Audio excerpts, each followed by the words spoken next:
नमस्कार दोस्तों, स्वागत है आपका बुद्ध द साइंटिस्ट में, जहां हम बुद्ध की शिक्षाओं को आधुनिक विज्ञान, मनोविज्ञान और न्यूरोसाइंस के नजरिए से समझते हैं। क्या लीडरशिप केवल एक पद होता है या यह एक गहरी जिम्मेदारी है?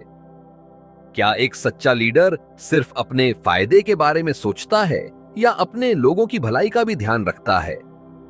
क्या बुद्ध द्वारा बताए गए ग्वाले, गायों के रक्षक के 11 गुण आज के नेताओं पर लागू होते हैं? आइए इस सवाल का जवाब ढूंढते हैं न्यूरोसाइंस, मनोविज्ञान और आधुनिक नेतृत्व के सिद्धांतों के माध्यम से। दोस्तों, इस वीडियो को पूरा देखें ताकि आपको पूरी जानकारी मिले और कोई अहम बात न छूटे। यह आपकी सोच को पूरी तरह बदल सकता है। बुद्ध का ज्ञान, लीडर कौन और कैसा होना चाहिए। भगवान बुद्ध सावत्थी के जेतवन विहार में अपने शिष्यों को एक महत्वपूर्ण सीख दे रहे थे। उन्होंने कहा, जिस प्रकार एक लापरवाह ग्वाला अपनी गायों की रक्षा नहीं कर सकता, वैसे ही एक अयोग्य लीडर अपने अनुयायियों का मार्गदर्शन नहीं कर सकता। फिर बुद्ध ने 11 गलतियों का जिक्र किया जो एक असफल ग्वाले में होती हैं। एक रूप का ज्ञान नहीं, वह गायों की उम्र और पहचान नहीं समझता। लक्षण कुशल नहीं, वह गायों के स्वास्थ्य संकेतों को नहीं पहचानता। कीटों और बीमारियों से रक्षा नहीं करता, वह अपनी गायों को मक्खियों और संक्रमण से बचाने में असफल होता है। घायल गायों की देखभाल नहीं करता। अगर कोई गाय बीमार हो जाए तो वह उसे नजरअंदाज कर देता है। धुआं नहीं करता, वह अपनी गायों को मच्छरों और कीड़ों से सुरक्षित नहीं रखता। जल स्रोत नहीं जानता, उसे यह नहीं पता कि कब और कहां पानी उपलब्ध कराना है। सही भोजन का ज्ञान नहीं, वह गायों को गलत समय और गलत चारा खिलाता है। रास्तों का ज्ञान नहीं, वह गायों को सुरक्षित चरागाह तक नहीं ले जा सकता। चरागाह का ज्ञान नहीं, उसे पता नहीं होता कि कहां अच्छी घास मिलती है। बिना छोड़े अशेष दूध निकालता है, वह गायों का पूरा दूध निकाल लेता है, जिससे उनकी सेहत खराब हो जाती है। 11 बूढ़ी गायों और बैलों की सेवा नहीं करता, वह पुरानी गायों को बेकार समझकर छोड़ देता है। फिर बुद्ध ने बताया कि अगर इन 11 बुरी आदतों को छोड़ दिया जाए तो एक अच्छा ग्वाला अपनी गायों की सही रक्षा कर सकता है। क्या एक लीडर और एक ग्वाले में कोई समानता हो सकती है? बुद्ध के अनुसार एक लीडर वही होता है जो अपने अनुयायियों की देखभाल करे, उन्हें सही मार्ग दिखाए और उनकी रक्षा करे। आधुनिक लीडरशिप रिसर्च और मनोविज्ञान भी इसी बात की पुष्टि करते हैं। न्यूरोसाइंस और लीडरशिप, एक अच्छा लीडर कैसे बने? आधुनिक रिसर्च के अनुसार डैनियल गोलमैन के इमोशनल इंटेलिजेंस (EQ) मॉडल के अनुसार एक लीडर की सबसे बड़ी ताकत उसका भावनात्मक समझदारी इमोशनल इंटेलिजेंस होती है। हार्वर्ड बिजनेस रिव्यू के अनुसार सबसे सफल लीडर वे होते हैं जो अपनी टीम की भलाई को प्राथमिकता देते हैं।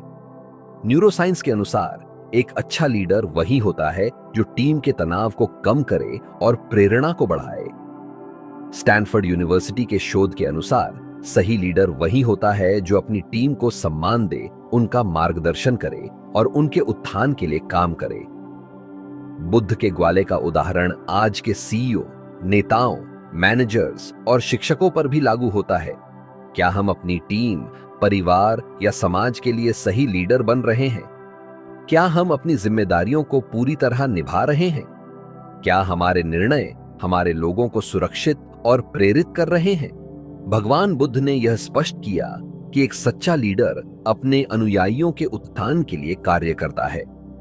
उन्होंने बताया कि जिस प्रकार एक कुशल ग्वाला अपनी गायों की रक्षा के लिए 11 योग्यताओं को अपनाता है, उसी प्रकार एक सच्चे भिक्षु या लीडर को भी इन गुणों को अपनाना चाहिए।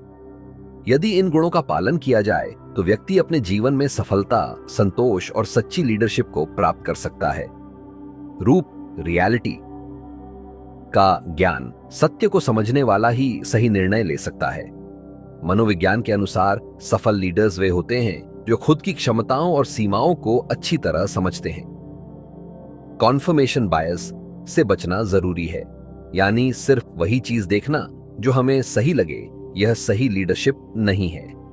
लक्षण कुशलता, ऑब्जर्वेशन एंड अडेप्टेबिलिटी, एक लीडर को अपने लोगों की ताकत और कमजोरियों को पहचानना आना चाहिए।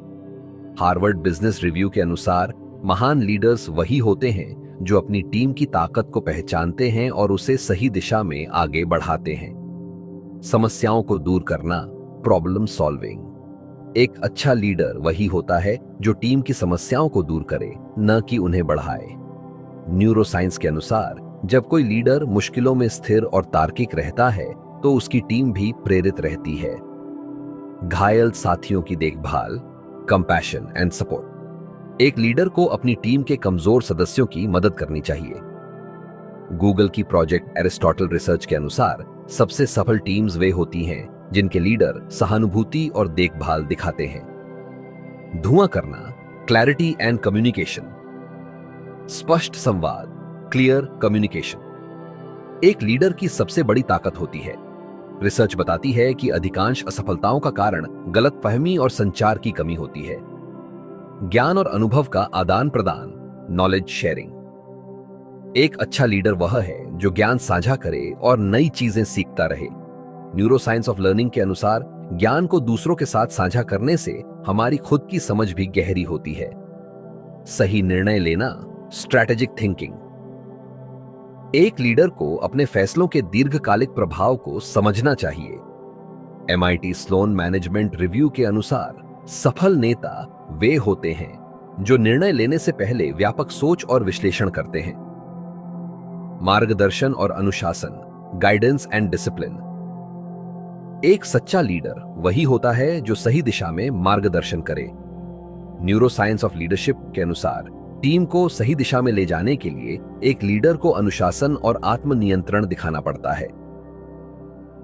सही संगति, राइट एसोसिएशन। एक सफल लीडर उन्हीं लोगों के साथ होता है जो उसे बेहतर बनाते हैं। सोशल कॉन्टेजन थ्योरी के अनुसार हम जिन लोगों के साथ ज्यादा समय बिताते हैं उनकी आदतें हम पर गहरा प्रभाव डालती हैं। सीमित संसाधनों का समझदारी से उपयोग, रिसोर्स मैनेजमेंट।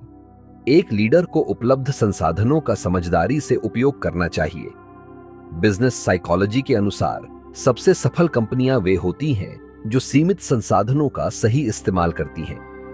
प्यारे वरिष्ठों और अनुभवी लोगों से सीखना, लर्निंग फ्रॉम मेंटर्स। सफल लीडर्स वही होते हैं जो अपने गुरुओं और अनुभवी लोगों से सीखते हैं। बिल गेट्स, एलन मुस्क और स्टीव जॉब्स सभी ने माना कि उनके जीवन में मेंटर्स की भूमिका सबसे महत्वपूर्ण रही। आज के समय में बुद्ध की लीडरशिप शिक्षाएं कितनी प्रासंगिक हैं। आज की कॉरपोरेट दुनिया, राजनीति, शिक्षा और व्यक्तिगत जीवन में बुद्ध के बताए गए लीडरशिप सिद्धांत पूरी तरह प्रासंगिक हैं। एक अच्छा लीडर वही होता है जो सिर्फ खुद के लिए नहीं बल्कि पूरी टीम के लिए सोचता है। क्या हम एक अच्छे लीडर हैं? क्या आप एक बेहतर लीडर बनना चाहते हैं? क्या आप सही फैसले लेना चाहते हैं? क्या आप अपनी टीम, परिवार और जीवन को सही दिशा में ले जाना चाहते हैं? तो आज से ही बुद्ध के इन 11 नेतृत्व सिद्धांतों को अपने जीवन में अपनाएं और देखें कि कैसे आपका जीवन बदलता है। अगर आपको यह सीख पसंद आई तो इसे दूसरों के साथ जरूर साझा करें। नीचे कमेंट में बताइए आपको इन 11 नेतृत्व सिद्धांतों में से कौन सा सबसे ज्यादा प्रभावशाली लगा। धन्यवाद। मिलते हैं अगली रोचक कहानी में।